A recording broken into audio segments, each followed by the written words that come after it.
اگر ہم بات کریں سورہ اخلاص کی فضیلت کی تو سورہ اخلاص کی بہت زیادہ فضیلت ہے۔ اللہ تعالیٰ محبت کرتا ہے سورہ اخلاص پڑھنے والوں کے ساتھ۔ رسول اللہ صلی اللہ علیہ وسلم کی حدیث ہے، مسلم میں روایت موجود ہے۔ حضرت عائشہ صدیقہ روایت کرتی ہیں کہ نبی علیہ الصلوۃ والسلام نے ایک قافلہ بھیجا، ایک لشکر بھیجا، اور اس کی قیادت کرنے والا جو تھا بندہ، جو صحابی رسول تھے، وہ وہاں پر جماعت کرواتے تھے تو سورہ اخلاص کے اوپر ہر رکعت کا اینڈ کرتے تھے، یعنی سورہ اخلاص کی تلاوت کرتے تھے ہر نماز میں۔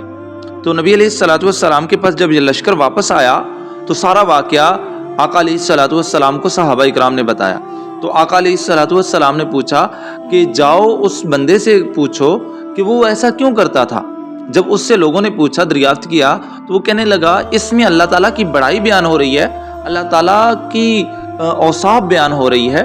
اس وجہ سے کر کے میں پڑھتا ہوں۔ اب دیکھیں سورہ اخلاص جو ہے یہ خالص ہونے کا معنی دیتا ہے، یعنی توحید کو شرک سے خالص کرتا ہے۔ اس میں توحید خالص بیان ہے، اس وجہ سے کر کے اس کا نام اخلاص رکھا گیا ہے۔ اب یہ بندہ جب کہنے لگا کہ جب اس میں اللہ تعالیٰ کی اوصاف بیان کی جاتی ہیں، جیسے قل هو اللہ احد، کہہ دو اللہ تعالیٰ ایک ہے، اللہ الصمد، وہ اللہ تعالیٰ بے نیاز ہے، لم یلد ولم یولد، نہ ہی اس کا کوئی باپ ہے نہ ہی وہ کسی کا باپ ہے، ولم یکن لہ کفوا احد،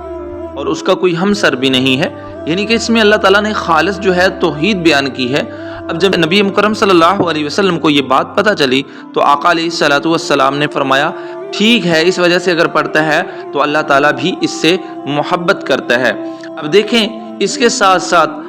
قرآن کی یہ چھوٹی سی سورہ اخلاص جو بالکل مختصر ہے، اس کو ایک بار پڑھنے کی وجہ سے کر کے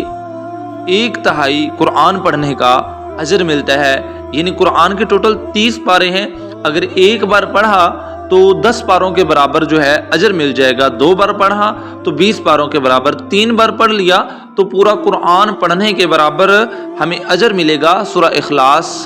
صرف اور صرف سمپل سے پڑھنے کی وجہ سے کر کے۔ یہ چھوٹی سی سورت، اس کی فضیلت کتنی، اس کا مقام کتنا، رسول اللہ صلی اللہ علیہ وسلم نے خود بیان فرمایا ہے، تو اس لیے ہمیں اس کی زیادہ